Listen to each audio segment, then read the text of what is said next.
What is up, everybody? Welcome back to another episode of the Smart Flip. Let me make sure we're live in the Facebook group. Let me know if you guys can hear me loud and clear. Um, can't wait to stream this on every platform all at the same time. um, but guys, today we have Jackson Weaver with us today. I wanted to bring Jackson on because Jackson is probably the epitome of a perfect student when it comes to doing things. I mean, almost perfect, right? Like, I don't think you used the tracking sheet in Recelerator, Yeah. but you just straight up went like gung ho for the whole thing. I still remember whenever Matt told me for like the 30-day check in, um, he was like, "Hey, dude, did you know that Jackson did like over like $16,000 in sales on eBay within the past 30 days of joining?" I was like, "No, I did not know that. I'm glad now that I know that." And but whenever Jackson joined, I knew he was going to crush it pretty fast, just because you and Matt, you can kind of attest to this, right? Like whenever you get on a call and whenever somebody's like super massively excited, like you kind of got a little like you're skeptical at that point, you know, whenever they're like, "I'm gonna crush this whole thing," blah blah blah blah blah, and they're going off like how they're, and then they go and they flop, like most of them do. But whenever you get somebody on a call like Jackson, who's literally just sitting there and listening and just writing things down and just listening and listening and listening, and then they just go out and silently crush it. Like I love that stuff. I can, whenever somebody gets like overexcited nowadays, I'm just like, all right, you need to reel this back because they're gonna burn themselves out. 100%. Anyway, Jackson, I'd love for you to introduce yourself, man. Go ahead and introduce yourself to everybody. Who are you? What do you do? Where do you live? How long have you been flipping? And let's start there. Jackson. I'm from Austin, Texas, born and raised. I'm 26 years old. I'm a full-time reseller. I've been reselling since I was like 13, and I've been doing the electronic reselling for we hit a year in this last February, so like a year and 2 months is what I've been doing the electronics. Love it. But so you've been reselling for a good while, just in and out of different things, probably. Um, I remember, whenever I was younger, I was like, for some reason, I had that itch to resell, just didn't know how to do it. It sounds Hmm. like you acted upon that, which is pretty awesome. Yeah, Um, it was like, like whenever I was younger, like the Jordans and like snapbacks were like super cool and people were reselling them, and those were like the kids at school that had money, and I was like, I need money, you know what I mean? You're not wrong. Dude, I was about to say I was like 13 years old. You were selling sneakers, weren't you? And sure enough. 100%. That's what everyone starts with, I feel like. I didn't. Yeah, I mean, it is a solid niche and even used shoes is like a good flip, honestly. Like my wife's got some running shoes that she was like, "Babe, these don't do it for me." She got some new shoes and now she's like, "Will you sell these online?" And I'm probably going to sell them for 80 bucks because they only got Right. 50 miles on them. They look amazing. Yeah. It's a great niche. There for a little bit. I actually ran ads for shoes. Um, Dude, straight up $2 leads. I remember $2 that. leads. It was wild. I was getting messages about people who had like closets full of Jordans and stuff. Hmm. And it was wild. Yeah, Man, wild. oh Uh, man. However, I figured out very quickly that Jordans were not as profitable as electronics. No, I I figured that average out like very five to quickly. 20 bucks, 5 to 20 Yeah, bucks per shoe usually. yeah, I figured it out very fast. So what I ended up doing was I actually started looking into the higher end shoes, like The the designer. yeah, the designer shoes, like the Louis Hmm. Vuitton ones, Balenciaga, Chanel. Yeah. Chanel. Like those shoes were worth something, man. And I was like, whoa. Um, Only problem with that was the authentication with eBay. Like you Yeah. had to be authenticated before you Hmm. could actually sell them. And I was like, too hard. I was like, it was one of those things like there could have been an opportunity there, but I already had a really good opportunity that I was in. So I was like, Yeah. I don't really No, want I to go I through all. completely agree. It's definitely kind of a little bit too much work for the return. Yeah. Yeah. Um, I remember Dave, my mentor. That's one of the ways he got into flipping altogether Was was the sneakers? he bought two Chanel uh, shoes. Was it? Like they were Oh, shoes. He also bought purses too, Matt. I know he you, did. Yeah. but he bought two. He bought a pair of Chanel shoes, and he made like $1,500 or something on them. Like, That's and then crazy. yeah, he was just like, oh, this is interesting. Mm-hmm. So, um, but yeah, he was like the grandfather of the industry. So, really happy to be under his wing for a long time. Um, but Jackson, I'd love to talk about your most recent trip to Houston. I know we Yeah. didn't get to meet up, sadly, but you were working on it, and dude, let's talk about that. So a lot of people ask if this can be done traveling, Mm-hmm. and you proved it like Yeah. very well. I think you made what, $600 or $700 in like 2 days traveling. I made $700 and I wouldn't even say a full day. I think I worked, to be honest, maybe 7 hours. Because I got there at 5:30 on Friday and I worked from 5:30 to about 9:30. I called it that night, went and ate, went and slept at the hotel, and then I woke up the next and I picked up 7 items the first day. And I woke up and I hit like two pawn shops within the first like 2 to 3 hours I was awake and picked up another 4 items. And then after that, me and my buddy just went to the beach. Hey, there you go. That's Mhm. Sounds a good like a day. good trip to me. It was I definitely think it was successful. I mean, that was what, yeah, definitely intrigued me whenever I first started this like a year ago, because Yep. obviously I was seeing everyone, making videos about running ads and stuff like that. And I was like, dude, I could literally just travel and then just place my ads wherever I'm going, Yep. and and then yeah, and then just make money while I'm traveling. And then I definitely utilize more of the reach out method though in this Houston trip. I would Well, I think imagine. that's honestly better too, because like you can almost pinpoint the beautiful part about having the knowledge around so many different electronics now is you can do that. Like you have the ability to like just Yeah. snipe deals left and right, you know? Mhm. True. Yep. That's something you can't exactly do with ads. And I used to be like big against the reach out method, right? Mhm. Until I started realizing how many different electronics you could flip with the reach out method. Like in the beginning it was only phones, like Mhm. iPhones specifically. Um and I did my first 10 grand profit month off ads alone. And I was like, who needs reach outs? Blah blah blah. Blah, Mhm. you know? And then Matt Shirley comes along and like, hey Chris, have you ever flipped game consoles and stuff like that? I mean, I'd be like, yeah, I flip game consoles, but I get them from ads, bro. Like I'm cool, you know? Mhm. And Yeah. and Matt's like, well, I'm doing this, and I was like, oh. And then and then I have him on for one class, and then all the students start crushing it with VR. And I was like, all right, I should probably look into this. Yeah, it's 100% like doing it and being able to see the money on as the deals. And that was the thing. So actually my buddy came with me on the Houston trip. My friend Alex, I think he joined the program or like did the program for a day or whatever. And Oh, he was getting so upset because he couldn't land stuff. And I was like, bro, I was like, you can't see the money. You know what I mean? I was like, you're just not experienced yet. I was like, and it's time for okay. him to upgrade. Is that Alex Falkenberry? Yeah, Yeah, it's time for him to upgrade to the mentorship outside of Yeah. resale. that's Alex, when you hear this, Alex, it's time for you to level up, bro. 100%.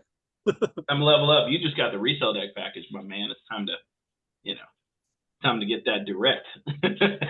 Well, I think that there's things that do translate from resale deck because for starters, resale deck is a gem. It's incredible. Hmm. Um, but also like I don't know, like prior to our conversation, prior to you onboarding and us talking, Jackson, like were you aware that there were so many opportunities like with console and VR that this money's just out there waiting to be picked up and found? Yeah, I mean, I definitely knew because I mean, me and Chris had talked before Yeah. I had joined. And I would obviously see all the pictures on the story of the people in the group, and them selling all the VRs and stuff like that. And he had sent me a list of things that were pretty profitable. Yeah. But I was just like, man, I was like, this is just so many moving components. And Hmm. I knew I could have learned it, but I was like, this is just going to take a long time. Plus, at that point, whenever I had joined, I was already doing, 20 to 50 reach outs a day, and driving all around town picking up iPhones. And I was like, dude, I don't have time during the day to watch a bunch of YouTube videos to figure this out. You know what I mean? So I knew that there was profit there, but Yeah. I was Fair like, point. I don't know exactly how to do it. And then once you Right. explained the method on how to do it, I was kind of like, I was definitely mind blown. I was like, that makes so much sense. Yeah. That's the It's beauty of fun. like Recelerator, Yeah. Like Yeah. whenever Matt showed me, like even in my area, I was like, wow, okay. I'm just it's almost like he peeled the blinders off Mm-hmm. to how much opportunities there were in my area specifically. And I was just like, oh, okay. So there's a lot of money out here that it's almost, it's one of those things where it's like, whenever you're not thinking about seeing a specific car and then somebody mentions like a specific car, like the other day, my wife was talking about, she just randomly started talking about how Jeeps were ugly. And then all we saw for the rest of the day were Jeeps everywhere, Mm-hmm. right? It's the same thing, you know. We were like, oh, Yeah. there's a Jeep, Yeah. you know, That there's a checks Jeep, out. there's a Jeep, there's a Jeep. It's the same exact thing, right? It's like once you see it, you can't unsee it, and Mm-hmm. then it's all you see, and then you It's open up true. marketplace one day and you're like, money, money, money, money, money, money, like it's just everywhere. Mm-hmm. Oh, And dude. Yeah, so that's what I'm saying. I bet you were licking your chops cruising in Houston then. It's like a smorgasbord. It's oh, literally a it's buffet of everywhere. opportunity. It's Just everywhere. insane Yeah, the market is huge. I mean, it's so big. It's so big. There's stuff. so many Yeah. opportunities. I mean, I really went into it blind. Like I didn't even source until I got up there. You know what I mean? Like I Even literally was better. just like, Yeah. I'm just gonna drive up there, and we're just gonna and see how it works. And it was just, I was just so surprised the first night, because it literally was just deal after deal after deal, and I wasn't like waiting around whatsoever. I definitely drove a lot, but I mean, Right. I definitely think their return was what was good. I mean, they had a phone. I think it was a 13 Pro Max with a cracked back, sitting on Marketplace. That was unlocked for 250, and I was like, that's a guaranteed $400 from Atlas. I was like, what? I was like, why is no one picking this up? So it's funny you say Wow. all this because let's be real. I live in Houston. There are a lot of phone flippers in Houston, a Mm-hmm. lot of them, and you see them all over Marketplace too. Mhm, Yeah. Uh, mhm. but it's really funny. Like these guys miss all this stuff all the time, Mm-hmm. Really? all the time. And a lot of people are always DMing me and they're asking like, Chris, like how, in my area, and that's always the excuse. In my area, there's already so many people doing this. Can I make money? And my response is always like, how many people are in your area? And like they're in a place like Houston, it's like 7 or 8 million people. It's a lot Mm-hmm. of freaking people.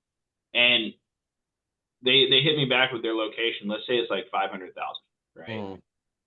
And my first question is always like, can you buy 5,000 phones? 500,000 phones? You can't, Mm-hmm. like it's impossible, right? And that doesn't even include like the Nintendo Switches. Like that's the next thing I say. Do you know how many people in the United States own a Nintendo Switch? No, 100%. 3/4 of the United States own a Nintendo Switch. That's insane. And the That's same thing goes with ridiculous. like PlayStations and Xbox.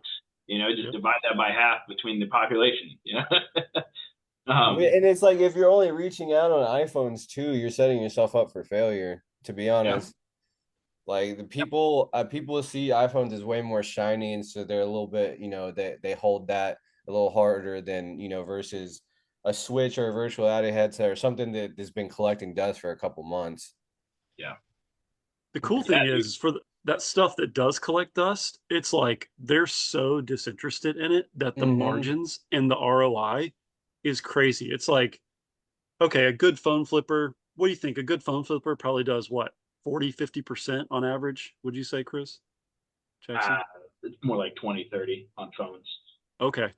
It's lower But than like, people. Yeah. yeah. And the thing is like when you start diversifying into other electronics and you start doing, 60, 70, 80, 100% ROI, when you start turning $1 into two or three, it Hmm. this the scale is crazy. It's like, where else could you start with just like 50 bucks?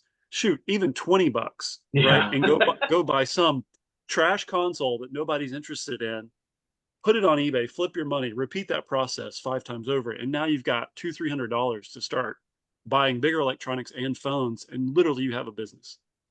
Yep. Yeah, it's like with phones, if I'm spending $100 or if I'm spending $800, ideally it doesn't really matter. I'm trying to make 50 to 80 bucks usually. Like obviously over 100 would be good, but I think 50 to 80 is like a sweet spot. And I remember Sure. when I started doing the consoles, I was spending 50 and I was getting back 150, or I was spending back 250 and I was getting back 450. And I was like, this is insane. Dude, that's awesome. Was so like what was kind of like I kind of got two questions for you. Like I'd love to backpedal and like talk about what was it when you were like 13 years old leading into now that sort of like curated your mindset or like helped you cultivate a mentality of, yeah, I'm gonna go get this. Like I think I want to be an entrepreneur. So I guess like what kind of drove your hunger, but then what also helped reveal, I think I want to be my own business owner. Right. I mean, definitely being younger was just needing money, just wanting money. Hmm. And the the drive was always there. I didn't know where to really take the drive though. Hmm. And then as I got older, 16, 17, 18, I just kind of realized at that point that no one else was going to do anything for me. And I shouldn't expect people to do stuff for me, and I got to go get it by myself. And also too, like once I realized that I could do it by myself, I was like, why are people waiting? You know what I mean? Why are you waiting for, to get this Mm, approval from here or to get this money from here? yeah, You can do it yourself. yeah, yeah. Man, but that's massively empowering. Like, so what taste of success or effectiveness did you kind of stumble upon or savor that really like kind of flipped a switch and said, hmm, I think this is a thing. For what? The electronics? Reselling, but I mean specifically regarding this podcast, yes, electronics, but just reselling and entrepreneurship in general. Was it like a combination of experiences or was it a distinct one thing? Like talk about that a little bit. Um, I think the thing that really set it off originally was whenever I was reselling Supreme, the clothing brand. Sure. I was reselling Supreme and other hype stuff like that, and wasn't really making like too much profit on it because that market's like super oversaturated. But Oh man. Yeah. it would throw my money into a place that I couldn't spend it, and then I would get it back at a later time with like a little bit extra, and then it would just compound. And then I remember like I did a bunch of sales one week, and I got all that money back in my account, and I was like, wow, this is like the most I've ever had. And then I just saw value in that, and I was like, okay, how can we, expedite this, quicker and faster.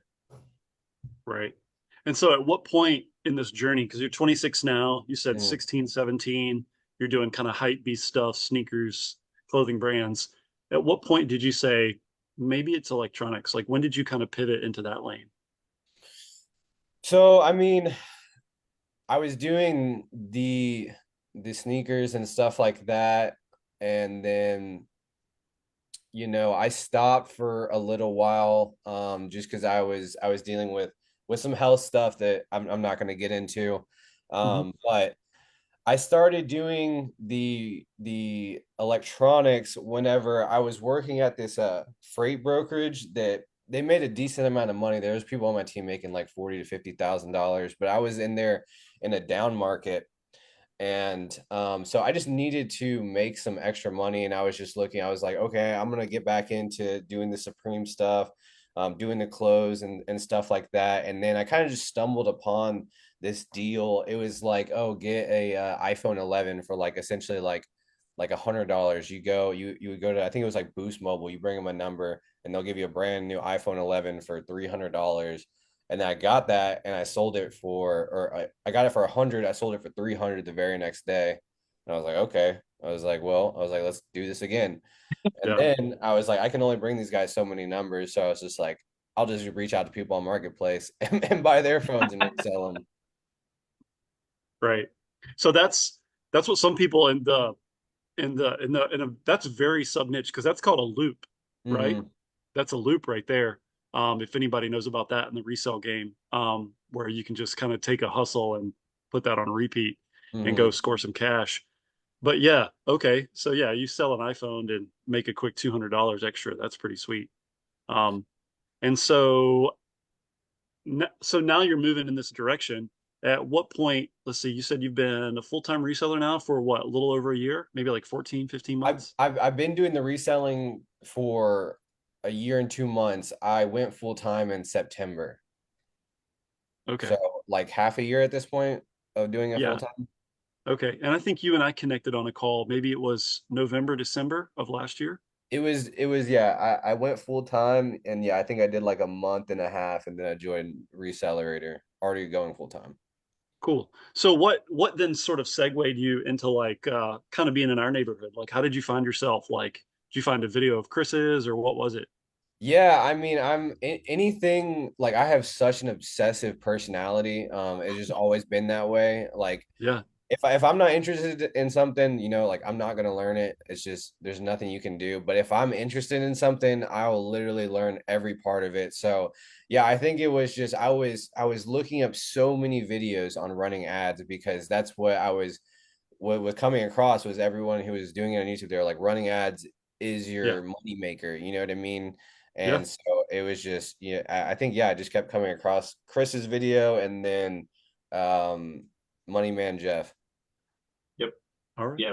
Me and him show up similar searches. Yeah. Yeah. But cool. Love that. I That's want to awesome. I want to reel back here real quick on something that you said. You said nobody was going to help you, right? And that's true. Like Hmm. everybody else has their own lives that they have to worry about. They can't worry about your life, right? Um, so there's something Alex Ramosi says a lot. He's like, once you get to the point where you can say my fault Hmm. for everything for where you're at in life right now, like that's when your life actually starts to change. Hmm. It's because you start taking responsibility for the actions that you had or you have taken in your life. And once you realize that, the cavalry isn't coming, like it's Hmm. not going to come and save you, pick you up, and help you. Like that's just not how the world works, sadly. Um, but like I just wanted to reel back to that a little bit whenever you had that realization because I wanted to pinpoint that because a lot of people are waiting around for the right free information to come out from me when I give Hmm. away everything already for the most part. um, what people don't realize, you simply just have to take responsibility for number one where you're at, therefore, so you can take responsibility for where you want to go and the goals that you want to achieve, right? Hmm. And once you can take responsibility and start doing the daily actions that are necessary to get to where you want, that's when things change. 100%. I remember like early on in my entrepreneurship journey, um, it was just like I wasn't taking responsibility for where I was, right? Hmm. And I was like blaming everybody else, when one day I think I was listening to Andy Frisella and on 75 hard, right? And he said it one day. He's like, you need to just take responsibility for where you're at. Hmm. Every decision that you've made in your life up until now has been on you. Nobody else can make your decisions for you. And once you figure that out, you have conquered life. No, And 100%. I agree with that. yeah, so if you want to add anything to that, I just wanted to kind of do that because I get a lot of DMs on the daily basis that are just like, people just not taking responsibility for where they're at. Mm. And that's what it is. Yeah, I mean, at the end of the day, I think it's like I have um a little bit, I don't know. I mean, so I mean like y'all, or I know you know, Chris, that I'm sober and Yep. stuff like that. I mean, and I was by the age of 17, I was homeless, like, like living outside. And I remember being then, I thought to myself, I was like, I'm either gonna die out here pretty soon or I'm gonna have to like do something different. And obviously I've been better for a while, but I think that just experiencing that, I'm like, that could always happen at any point again. So the Mm. hunger is always there because I got to get as far away from that point as I possibly can. And Yeah, I know no one's gonna walk me or hold my hand and just walk me through that. yeah. And I don't think that, you know, anyone in society can just be like, well, there's this drive, this tenacity, like this eagerness to like chase something. And when the absence of that becomes present, you can't just expect that void to just go away, Mm-hmm. right? Like, what are you going to do to fill that space? You have to find something that is, I mean, ideally not self-destructive, that is going Mm-hmm. to bring life, not take from it. And so I think it's rad that you uh, filled that space with something that is a healthy ambition and is like gives you like purpose, right? 100%. Um, sense of what am I doing today? I'm going to get up and I'm going to go get it. I'm going to go get these items like specifically. Um, to that note, I was curious. You seem to have a pretty healthy rhythm, and I think what's interesting is you said like, you tend to like when you're interested in something, Jackson. You said you just sort of like plunge the depths of it. Like, what is it? I'm going to find out everything I can about this. And I think that there is a kind of nice little soundbite there to kind of articulate that between yourself, Chris. I would say even myself I would probably describe each of us. I could definitely just say this about myself. I'm a very voracious learner. Like I am Mm-hmm. like intense when it comes to what I'm going to try to, fill my brain with to completely eradicate every ounce of ignorance that I might have about a specific topic. Um, uh, and so like I feel like that also sort of like helps fill that void in that space. It's like, okay, cool. Like, um, and I think this probably came up even in a previous episode, but I was, talking about how a lot of people just stop learning by the time they hit the end of high school or college. Mm-hmm. So I don't know, that makes life pretty boring.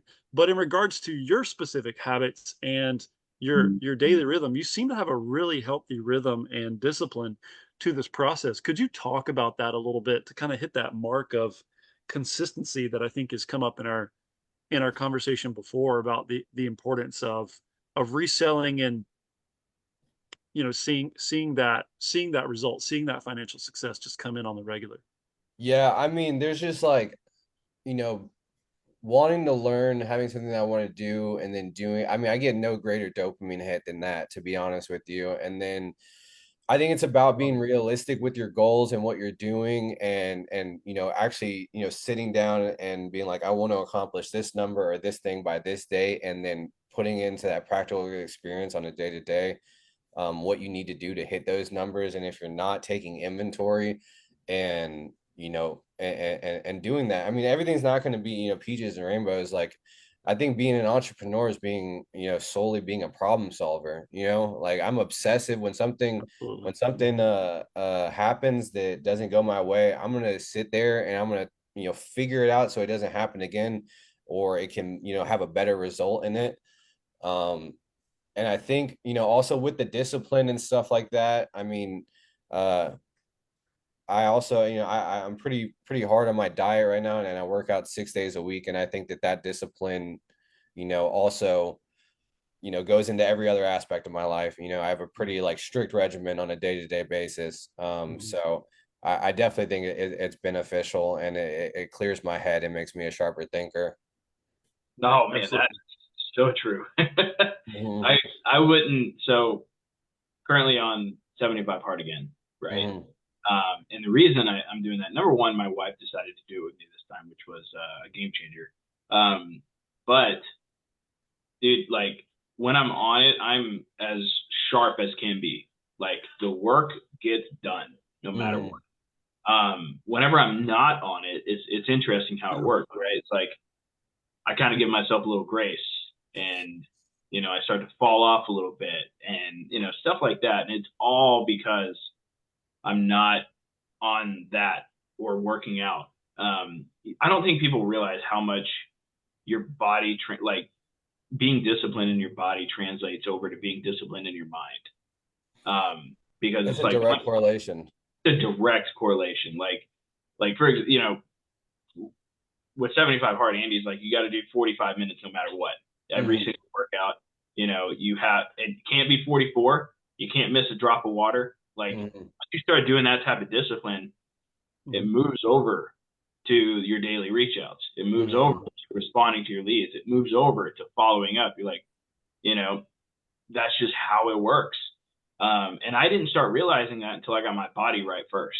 Because if you get your body right first, it gets the mind right. A lot of people think it's like the opposite. They're like, I got to get my mind right before I can start working out. No, it is completely the opposite. It is a direct correlation from body to mind to discipline. And once you can conquer your body, you can conquer your mind. I'd even say conquering your body conquers your mind most of the time. I would say so. It was what I think what changed because whenever I joined Recelerator, I think I was like 201 pounds, and I was already making money and stuff like that, and I was listening to a lot of podcasts, and it was a statement that stuck out, and the guy was like, how do you expect to be able to successfully run a business if you can't successfully like keep yourself healthy, and stay disciplined? And that just like it really stuck out to me. And like, yeah, I mean, since then I've been really disciplined on it. I think we're at like almost 35 pounds down since I joined Recelerator. You can Dude, tell I love that.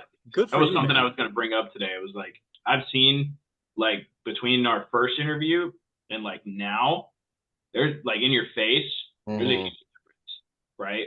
I can see it like clear as day. Yeah. I started noticing it like a few weeks ago. I was like, oh man, Jackson's like losing weight. Like, and, you see your gym photos and things like that too.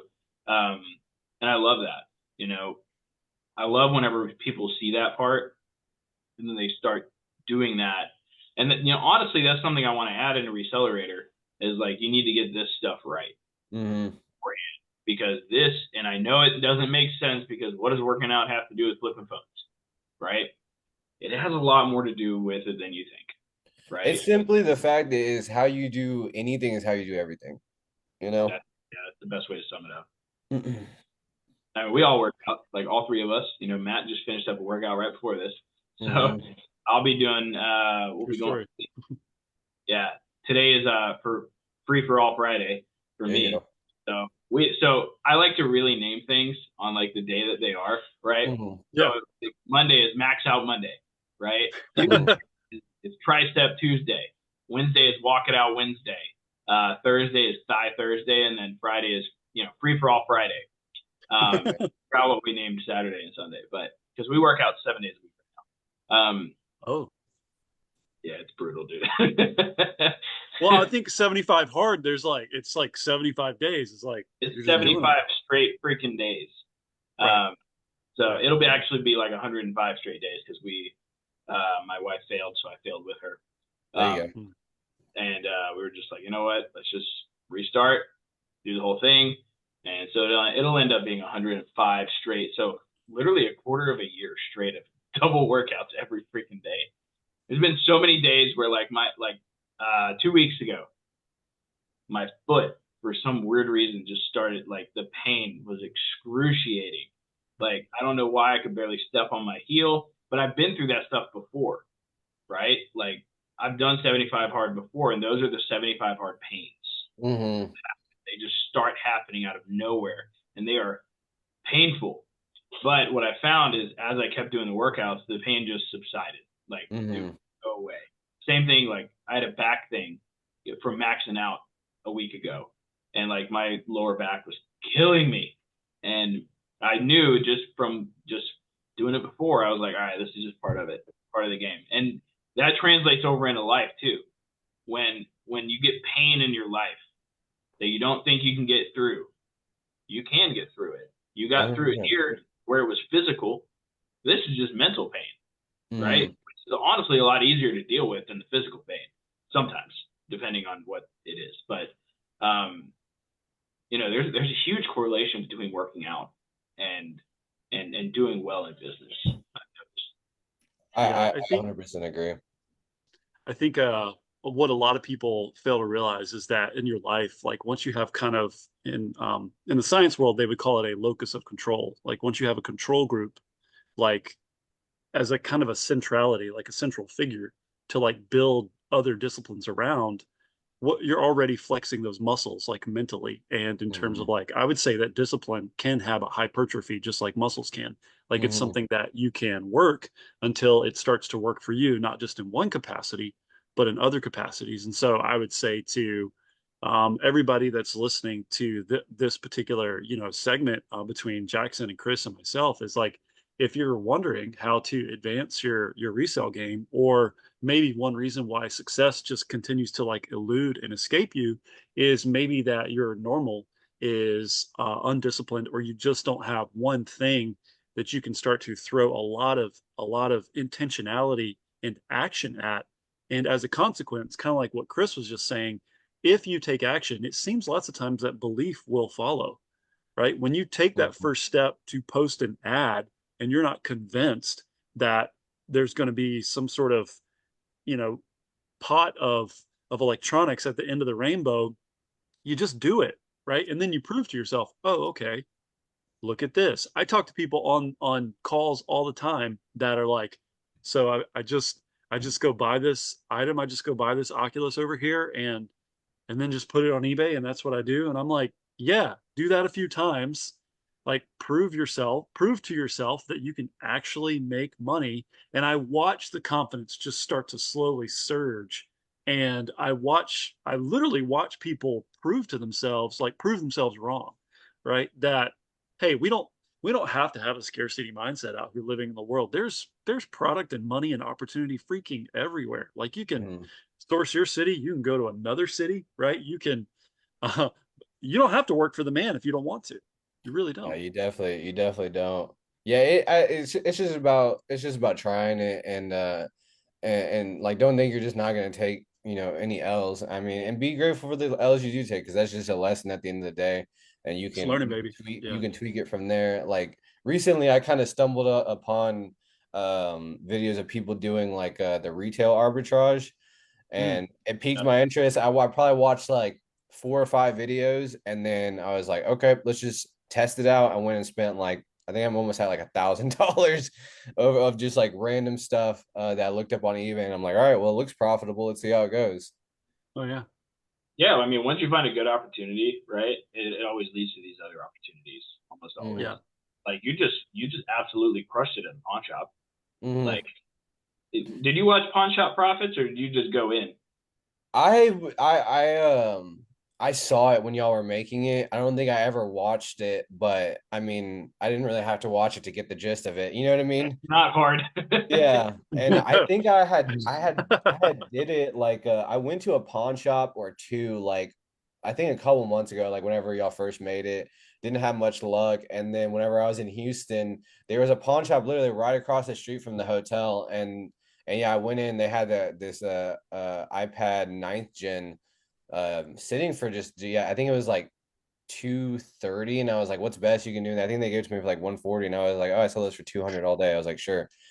And then I was like, well, let's see what else they have. And I was Right. surprised that yeah, I left with like 4 things from a pawn shop, and yeah, I tried it back whenever or the other day in town, and yeah, I ended up spending like $1,100, and I already sold a couple of those items. Like the iPad I got the other day, it was an iPad Air fourth gen, Wi-Fi and cellular 256. They gave it to me for $220, and I sold it last night for 400.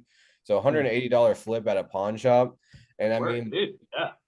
it was awesome, And but I also did hit like 4 pawn shops yesterday and didn't find anything. So it's just a numbers game. But that one Mhm. pawn shop that I did grab everything from, I made a good relationship with the manager, and she got my number, and I do plan on stopping in there, once a week or so, and seeing what I can do. Good tip Yeah. on that. Number one, you want to build relationships with the employees that work there. like Mm-hmm. especially the managers, because managers will straight up call you and be Yeah. like, "Hey, we got stuff, we need to get rid of it," and that Mm-hmm. happens to me. I got one literally right down the road from me that I work with relatively good amount still, because it's a layup. Like I just Yeah. want, they're like, "Hey, we got stuff for you. We need to move it. You want to buy it all? We'll give you a good price." And it's literally the easiest thing. However, what a lot of people don't realize is the work that it took to get that right. Yeah. You got to be good with people. You got to understand how to Yeah. talk to people. That's kind of how that rolls. Like it's not as easy as you guys think. However, it is easy going in and just being like, "Hey, I buy and resell stuff, and I want a deal. What can you guys do for me today?" Like you walk in there and you straight up ask that, they're gonna start showing you stuff. Mm-hmm. Straight up will. Like a lot of people, you just have to be direct. In the past, I would just walk into a pawn shop, walk around, and you know, nowadays I just walk to the front desk and be like, "Hey, I'm looking for stuff. Like Mm-hmm. looking for this, and this. What do you guys got? You got anything in the back that's broken, passcode locked? I want to look at it, right?" Yep. Fill up my And cart. yeah, fill up my cart. Like I got points at the pawn Mm. shops, Yeah. like That's what's I'm up. racking up some points.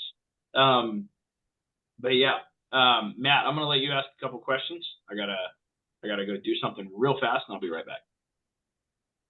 Oh yeah, no worries. That's cool. Um, so I'm curious, Jackson, like as you kind of pick up your stuff, like what's sort of like your rhythm and flow for like the day? Like when you wake up, what do you kind of are you've probably done this so much at this point, 14, 15 months into the game of doing this Mm-hmm. right on, like that. What's kind of like your general, I guess, standard operating procedure like for the day? Like, could you walk us through that Yeah, a I little bit? usually get up probably it's pretty rare. It's either between 7:30 and 9:30, depending on the day. Hmm. Get up, I walk my dog, obviously first thing, get some coffee, do a quick little meditation, center myself, bring Hmm. some good energy before I start looking at the numbers. And Hmm. then usually I will most majority of every night stuff sells on eBay while I'm sleeping. So I usually update my spreadsheet pretty immediately, print out the labels, get that stuff packed up, Yeah. respond to my leads. And then I'll usually probably sit down and send at least 20 outbounds, and get those rolling in. Um, and then I'll usually probably go do my cardio first thing in the morning, and then I'll come back, eat, and then go hit the gym. And then it's just picking up and following up with the leads, because those seeds you plant in the morning with those outbounds, they'll hit you up sporadically throughout the day. Some of them Right. immediately, hey, let's go get them right or pick it up right now. Some, hey, I gotta get off work at 5 or 6. And then so it's kind of just structuring my day, getting people on the schedule. And making sure that things go well. And then usually I have like a main guy that hits me up Monday through Friday, always at like 9:30, 10 p.m. So I usually go south to pick up stuff from him pretty late. And then it's list all the items until I go to sleep. I usually don't go to bed until like 12:31, and I'm working until I go to sleep. Like yesterday, I think I Man, worked set like, I want to goals. say like 12 hours. I was up by like 8:30, and it was my off day. I didn't have to work out, and I drove around all day, and I wasn't done working until like 12:31 in the morning. Yeah. So follow-up question and segue with that. It makes me curious.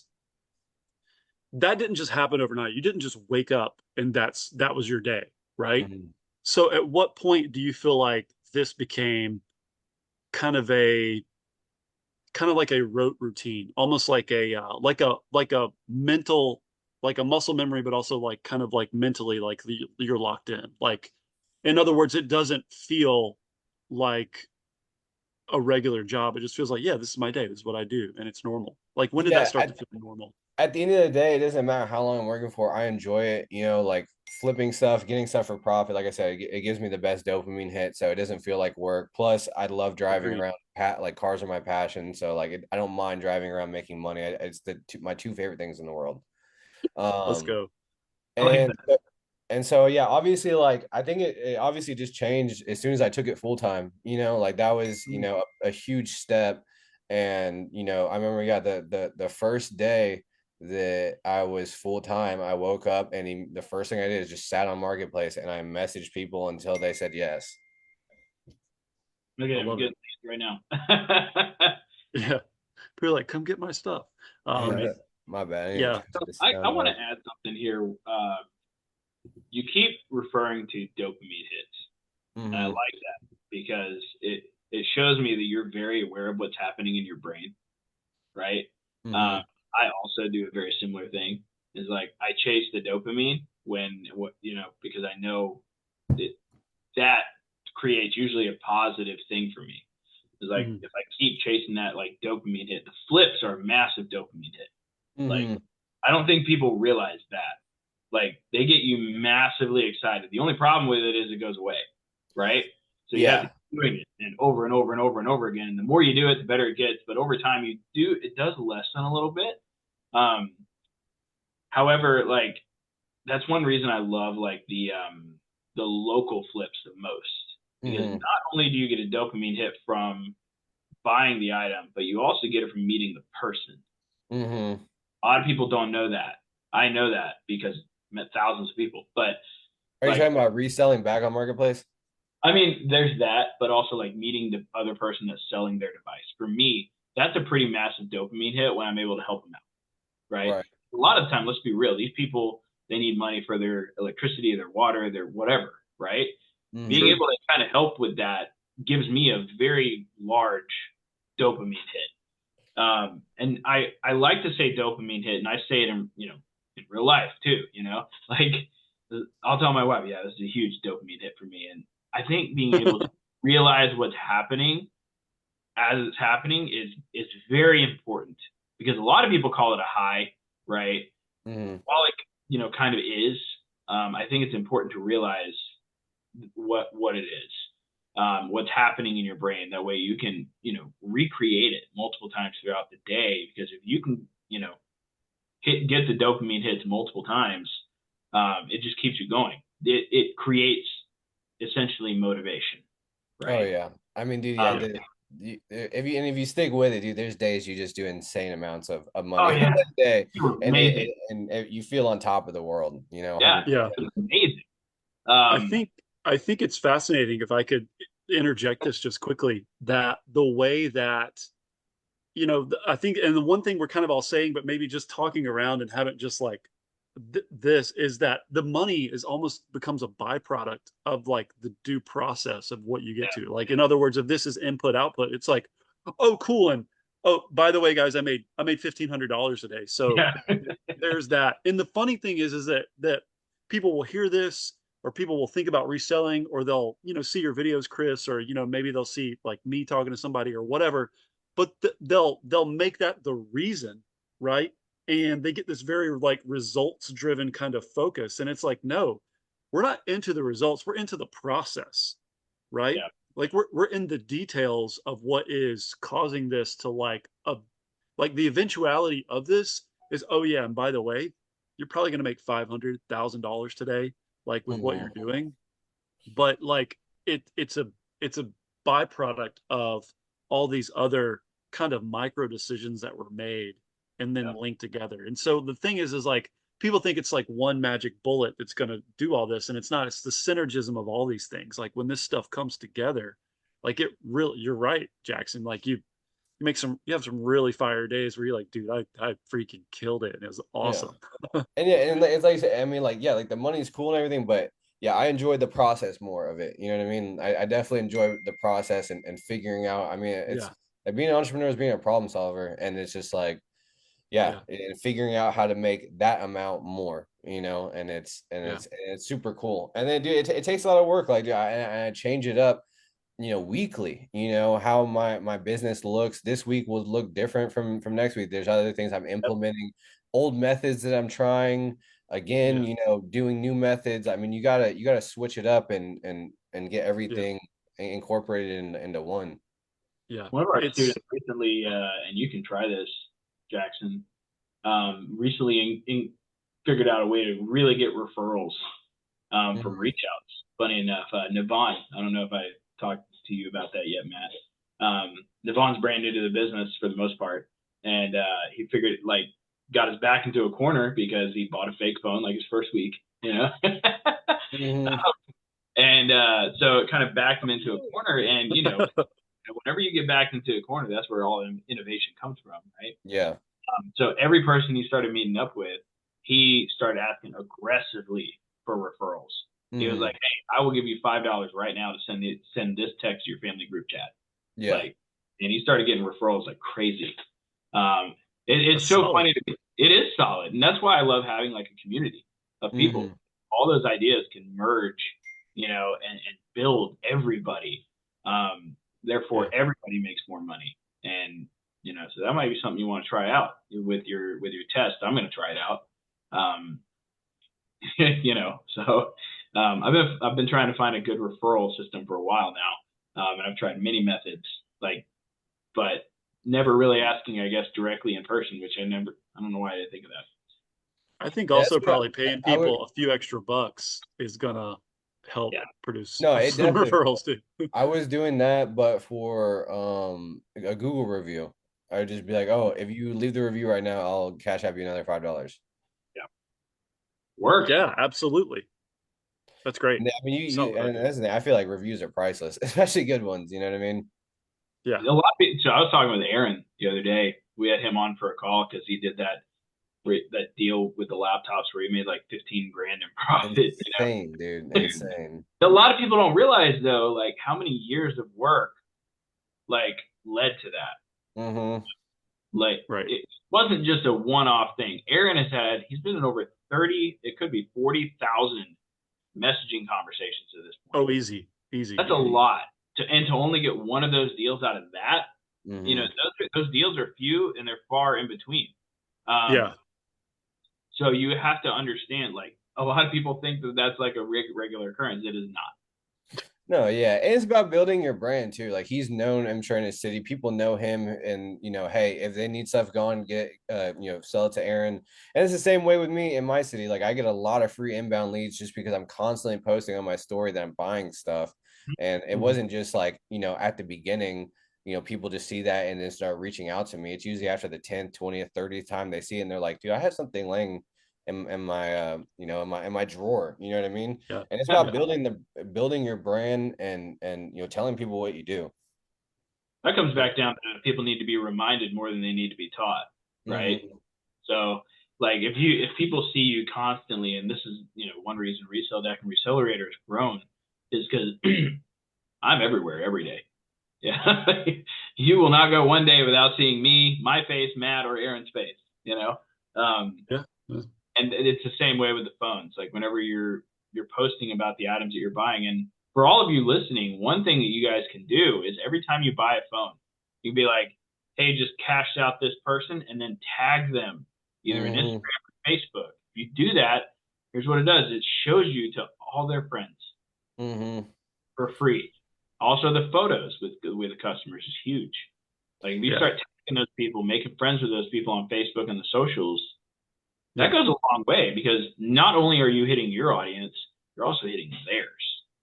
It also builds you up your credibility and puts you in a smoother position to where it's like, oh, this isn't, someone who's just reselling. This is his legitimate business. And that's the thing. Yeah. Whenever I get reached out to on inbound leads like that, they're usually going with my price. They know that I'm buying constantly, and if the Mhm. money doesn't make sense for me, like I'm good. You know what I mean? And I think Yeah. that's where a lot of people mess up too. Is at the beginning, they'll be shaky, they'll be rusty. Oh, please, please, please. You know what I mean? Like if the money doesn't make sense, you got to stand on it, and people will see that. Yeah. The social validation speaks for itself over time. Hmm. And then you just kind of become an establishment. I think a lot of people look at this and go, oh, you know, uh, like someone might ask, dad might ask, how's your little eBay business going? You're like, well, pretty freaking good. But yeah, later after a while, 20, 30 times later, like, oh, so this isn't just a hobby. Um, and for all the people out there who like to throw in the comments, get a real job. This job's a lot more real than yours, probably. So Yeah, yeah. I remember my I was like I told my stepmom, and she was like, "You quit your job?"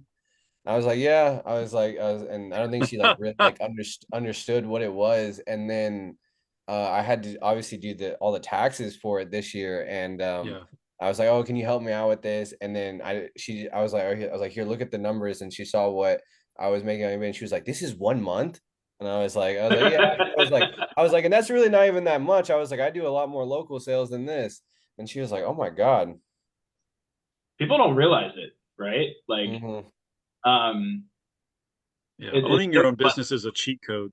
Yeah. Oh, well, it's a cheat code, but it's also, I don't like, a lot of people think that a job is harder than than like what we're doing here. Um, Dude, there are days where I was like, you know what? I just want to be put back in the matrix. Like, Hmm. it's I just feel like, that. I don't want to Yeah. know this stuff exists. That way, like, I can just be chill. You know, I No, can. at a job, you're showing up, and I can be mindless at a job. Your Yeah, taxes are already done for you. You don't really have to think. You don't have to problem solve most of the time, unless you're in a sales job, which yeah. most people don't. A regular job is pretty much. I definitely feel like I do way more work. I know I do way more work. I mean, by the end of the day, I'm exhausted. Oh Mentally, yeah, dude. physically. Man, the other day so do a lot of work outbound and everything right now for resell deck and everything. The other day, I literally was my mom was here chilling with us, and I literally just was sitting on the couch, and I was fell asleep Hmm. 9:30, like just fell asleep there because I was done. I was like the day was done. Because what a lot of Yeah. people don't realize is when you run your own business, you are not only the marketer, you're not only the business owner, you're the Yeah. marketer, you are the shipping person, you Yeah. are the negotiator, you are the appraiser. You were literally every job, you know, Hmm. Yeah. and Yeah. that's a lot to handle. Yeah. Um, and people just don't realize that. And I think that's one reason, like whenever people jump in, they're like, "This is a lot of work," No, and it then they definitely come right is. back out. I'm currently working on delegating stuff. So I'm not having to do 100% of the business. I think that will double and triple it. But I mean, anyone who's watching this, you need to know how to do it yourself. You know what I mean? Yes. You Yeah. got to know how to do it yourself, the in and outs. And I would say too, are the people who are doing reach outs or even responding to ads, y'all need to take your emotion out of it. Because I fell into that trap where people would laugh at my offers and stuff like that, and I would get so upset. Like you got to be like, okay, cool, and then move on. You know what I mean? Yeah. True enough. I think I think, there's a lot of people with ads that are that way in the very beginning, Mm-hmm. right? Like it takes them a while. Kind of like reach outs and getting told no, right? Mm-hmm. That's one reason in Recelerator we tell people to start with reach outs Mm-hmm. because we need them to build that mental fortitude of being told no. yep. Like that's a skill. Being able to be told no 3 times in a row by the same person, and then sometimes you actually end up getting that deal Yep. because Yeah, no, ah, my go-to method, and I love it, is whenever they tell me no, I'm just like, okay, well, if you change your mind, I run an electronic business. Feel free to circle back with me at any point, and that outbound usually turns into an inbound within 3 days. yes, I'll yeah, be out doing picking up stuff, and then yeah, they'll message me and be like, all right, you know what, you can come get this now. Because as soon as I say that, I go from someone who's just lowballing them to, hey, this is an actual serious buyer, and I can have this money right now if I really wanted it. Yeah. Then you create a great experience, and then that person hits you back up the next time they have something to sell, and now you have repeat business, and you're not having to do all that grind again. I I call Um, got yeah, I got my best repeat customer off of Facebook outreach. Got my best repeat customer off a outbound message, and dude, he This let's is why go. I tell people to do 20 a day, is because it's a seed, right? mm-hmm, Mhm. Mhm. And I love what you just said there. That outbound turns into an inbound 3 days later. mm-hmm, That is exactly what that is. Like it's almost like an outbound, rebound, inbound. Yep. mm-hmm. Because No, they And realize they can't sell it themselves, so they're like, "Oh, this guy said he runs a business, so it's guaranteed cash. I'll just hit him back up." mm-hmm. yeah, And then and they're hitting let's back up, and they're like, "Oh, I also have a PS4. I also have this. I also have that." And I'm like, "Let's take it all." yeah. And I mean, let's be like super clear. Like most people don't understand that when they're starting a business, if you're in sales, problem you're attempting to solve is inventory. You know, Mm-hmm. people often wonder what does resell deck or reseller or the nature of being a reseller, like what's your biggest problem? Well, you've got to have product to make Mm-hmm. money. And the big problem that we solve for the people that we buy from is they need cash. And Mm-hmm. so, you know, I think sometimes people don't frame this quite right. They think, you know, oh, it's flipping electronics. No, really, it's just getting inventory. You can get it almost any kind of electronics. So where's the electronics? Like, let's broaden our understanding and our minds of like what's available.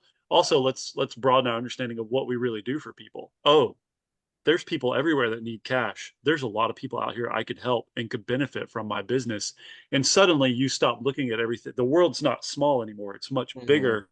Your belief is much bigger and you see the opportunities out there and you can just kind of go gobble them up, which I feel is pretty enabling and empowering when you kind Mm-hmm. of just take that vantage point and tweak it a little bit. Um, People so that's always need awesome. money. People always are upgrading. Yeah, the main point, yeah, people always need money.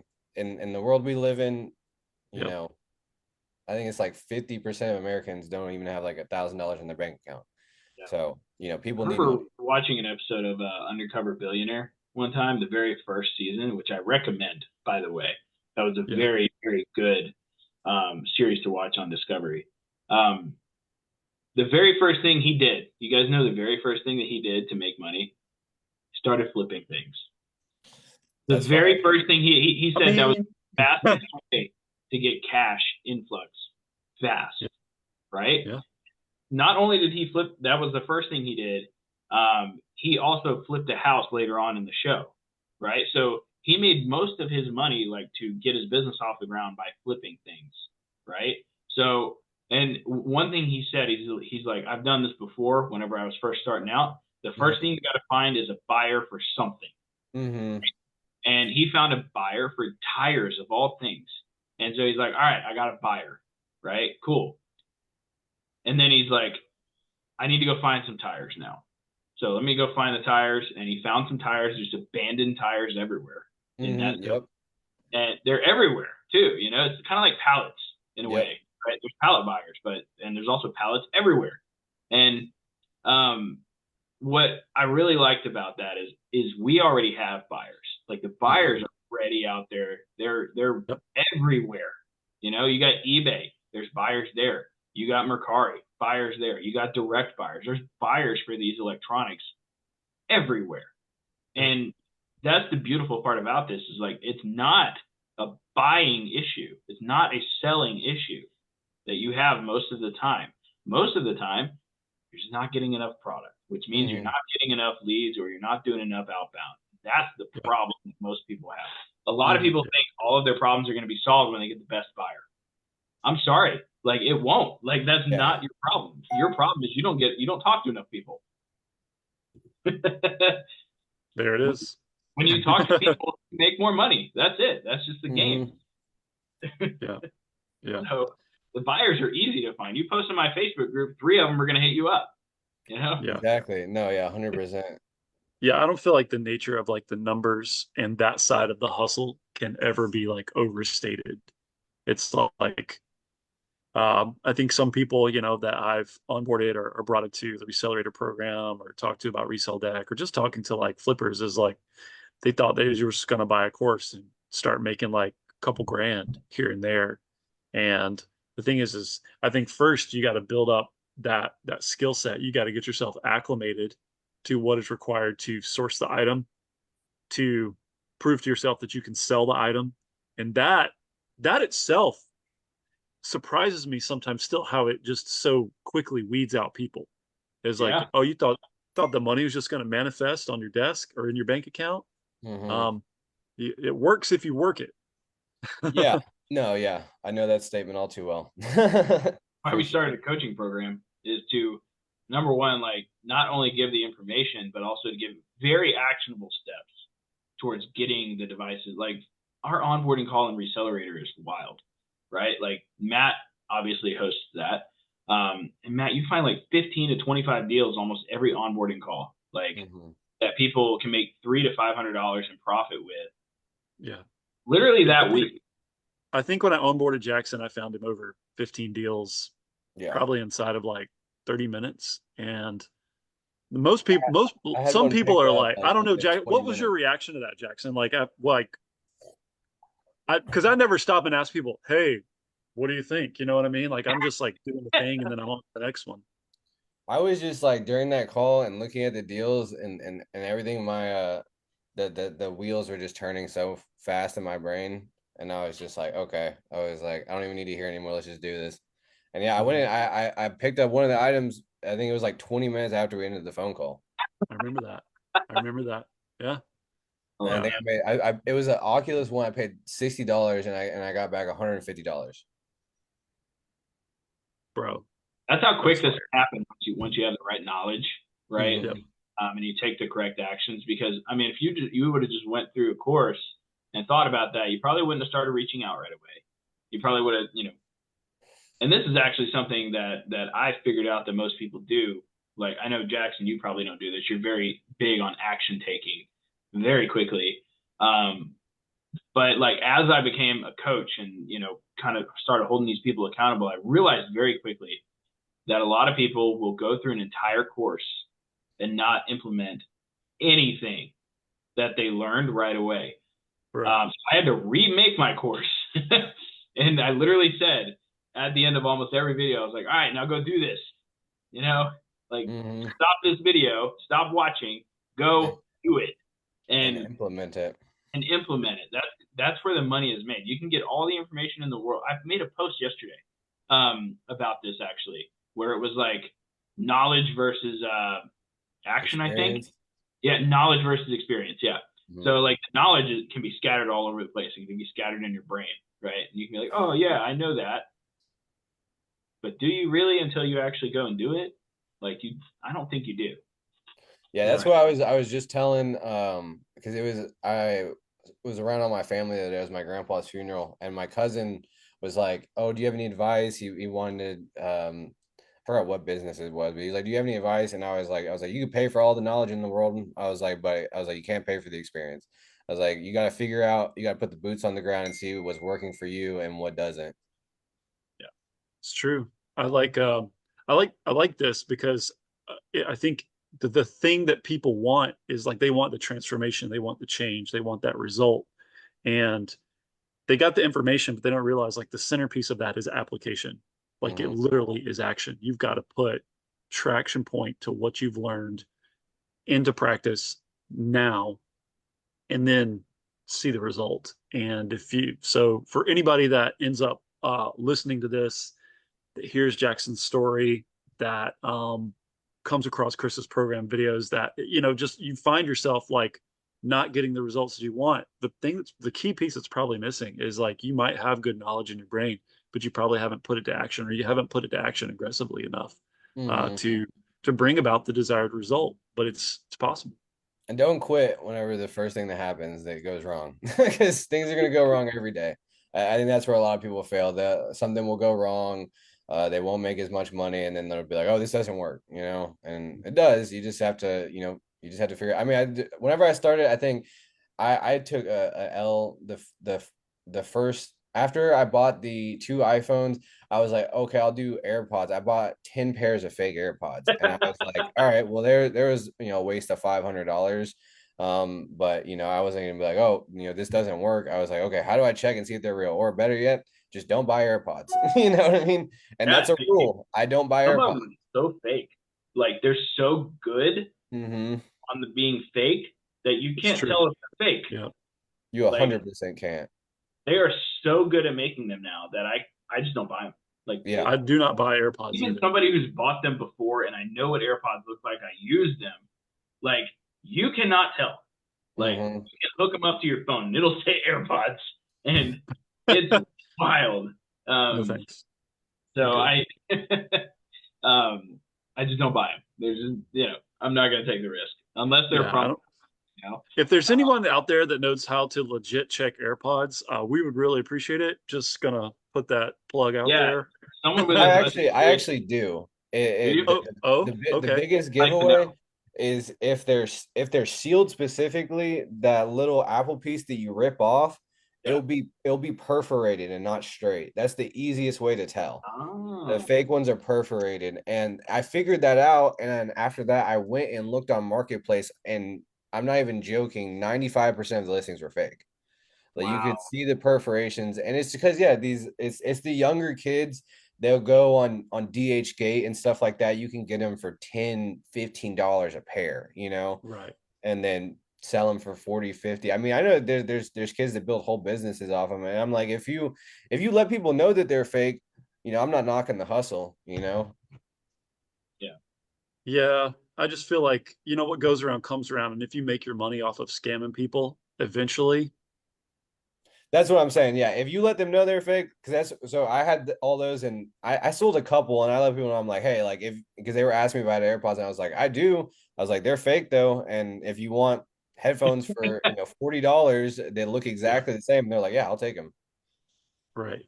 Just Hey, like so there's some convincing fake Yeezys out there. Oh Um my God. Yeah, the Yeezys, and then another one is I didn't realize, but like women's hair dryers. Those are like pretty really? expensive and actually have a market to resell, and places like DH Gate will make like yeah, fake women like wands and hair oh, dryers like and the stuff like high-end that. Dysons Wow. and stuff, like Exactly. those. Yeah, Exactly. Yeah. yeah. Bought So a it's funny, Chris, that you were talking or no, sorry, Jackson, that you were talking about retail arbitrage. Chris, this coming Tuesday, I'm gonna be like within our console call, I'm gonna be talking about some other stuff that I source on Facebook Marketplace that are kind of electronics, but aren't necessarily within like the common realm of everything we talk about. oh, So I'm going to sweet. bring about five new items to the table that people probably have no idea. So Why I'm pretty excited. Recelerator is the goat of all the programs, right? It's like I don't even know what's happening, right? Half the time, like all this new stuff is happening. So here's the real deal, guys. Everybody listening, if you want to join Recelerator, like Recelerator is the program that I wish I had when Mm, I started. Like Word. that's what I've built. I don't even know what's happening half the time in the calls. I just show up, and I usually learn something, which is to me being like the creator of the program. That is amazing to me. Like that I can show up to a call and freaking learn something. I'm paying to learn it, but still, um, it's amazing to me that I can just show up to a call and learn something brand new that I can take advantage of in my own business because I got amazing coaches like Matt, Tyler. I've learned so many things from Tyler, Matt. I don't even know. Like I'll show up on randomly on his calls and he'll be sharing some eBay hack that he knows about, and I'm like, holy crap! Like, why didn't I know this? You know. mm. And then obviously Aaron's always bringing new negotiation stuff to the table, but that's the beauty of that, right? Is having that type of community. Um, it's awesome. I love it, and I'll be on that call then. Just I'll be I want some retail arbitrage stuff. That stuff's easy money, especially once you figure out what you're doing. That's what I'm saying. You just go to the store. Don't even have to argue with anyone, That's dude. true, yeah. So Yeah. I've actually flipped stuff from Ross and places like that before. Mm. They Yeah. weren't huge profits. They were like 10, $15, you know. But I mean, that's free money. I mean, that's, you know, Yeah, that's what I'm giving a shot right now, and seeing what works and what not, and what doesn't. And there's a couple other electronic things that I got my eye on. I feel like GoPros might be a good option, yeah. or So, dude, they're easy to reach out to, by the way. exactly. Dude, I Yeah. bought two of them from the same dude. I reached out to him with my normal script, like, hey, I, run an electronics business where I buy, used, damaged, whatever. All, I can pay cash today. And he was like, heck yeah, I'll go down on price. I've been trying to get rid of these forever. And Hmm. I was like, all right, cool. I'll be here at the Starbucks at 12. You want to come up? He's like, yeah, that's 5 minutes away. I'll be right there. I got him like in no time. And I was just like, hey, I can just like flip these or use them or like. Hmm. And I was like, Yeah. okay, I may have found another market here. Yeah. No, yeah, Yeah. I think that's a good one. Or like those racing simulators, because those have a bunch of moving components to it as well. Hmm. You got Yeah. the wheel, the pedals, the shifter, and you could Hmm. probably part those out as well. One Yeah. thing I love about those oddball products, because they always remind me of the Valve Index. Like the Valve Mm-hmm. Index is my gateway to these other oddball, weird items like fish finders, for example, or GPS, like the fish finder GPS, combination there. Mhm. Like there's these items that are on these local Facebook marketplace areas that nobody knows about. Nobody can find them. Nobody's looking for them in the local market, right? But it's almost like these people are trying to fish in a pond that's on the sidewalk or a puddle that's on the sidewalk, trying to sell, Mhm. right? Trying to fish for sellers. But like if you take something like that and put it on a place like eBay, where it's like the Pacific Ocean of, you know, opportunity to sell it, it's and that's how I view the Valve Index. Is Mhm. like that item nobody knows what it is at all. So it's just kind of sitting out there, you know. It's From good. I mean, James just closed on one for me yesterday. I just picked up Did he one, really? yeah, for 400. Oh, is he doing Let's retail? go, James. I asked him, he said he didn't really have time, but on that specific item was a reach out. It was in my city. He knows the game. I mean, I paid him, or I paid Matt to teach him, so Mhm. getting all the good stuff from that. Yeah, I mean, he definitely seems to know. I mean, that's the second thing he's closed for me already. So I mean, I'm pretty happy with it. No, yeah. So this is kind of cool. Like my eBay chime literally just popped off right now. I just sold a soccer ball that I bought at Ross while I was picking up some shin guards for my daughter. I saw it for $12, brand new, right? MLS Pro soccer ball. Uh, the sticker on the bottom said $170, and I was like, "Oh, there's Mhm. some money here," and I just sold it for 50. There you So go. Wow. I just Look sold a controller myself. yeah, at that. see, so everybody watching this, this is for real. Like this is what's up. If you guys want to join Recelerator, if you guys want to be a part of what Resell Deck can do to help automate your business, if you want to get results like Jackson has, and kind of prove to yourself that there's way more opportunity out there than you've ever even really thought about, you should really consider this. Well, we would love to coach you. We'd love to take the opportunity to do that, and help you build a business that you're proud of, that you can really like savor and get after every day.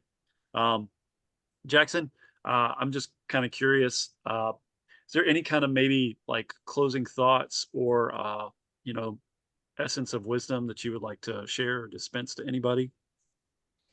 I don't know, I feel like I laid a bunch of good stuff out.